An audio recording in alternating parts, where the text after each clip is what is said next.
আজকে চলুন জানি পুরুষদের একটা কমন রোগ নিয়ে। যাদের বয়স 40 কিংবা 40-এর উপরে, তাদের একটা কমন রোগের নাম বড় হয়ে যাওয়া।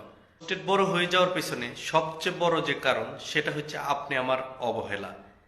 তো প্রস্রাবে চাপ আছে, প্রস্রাবে যান না, দীর্ঘক্ষণ প্রস্রাব আটকে রাখা, বিভিন্ন ধরনের লক্ষণ হচ্ছে আপনার শরীরে, কিন্তু এটাকে অবহেলা করা।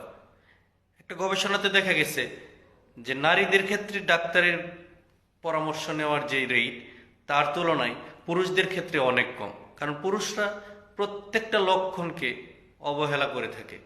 তো আপনি আমার অবহেলাতেই আমরা কিন্তু রোগে ভুগছি। বড় হয়ে যাওয়ার ক্ষেত্রে যে লক্ষণগুলো, এগুলা প্রথমেই আমরা চলুন জেনে নিই। প্রস্রাবে গতি কমে যাওয়া। প্রস্রাবে গতি কমে যাওয়া বড় হয়ে যাওয়ার সবচেয়ে বড় লক্ষণ।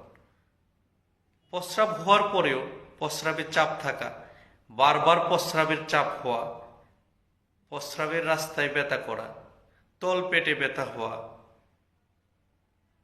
প্রস্রাবের সাথে রক্ত যাওয়া, বারবার প্রস্রাবের চাপ হওয়া, এই সমস্ত লক্ষণগুলা যাওয়ার প্রধান লক্ষণ। তো সিদ্ধান্ত আপনার যে আপনি প্রশ্রয় দেবেন নাকি আপনি ওইটার চিকিৎসা নেবেন। ধন্যবাদ।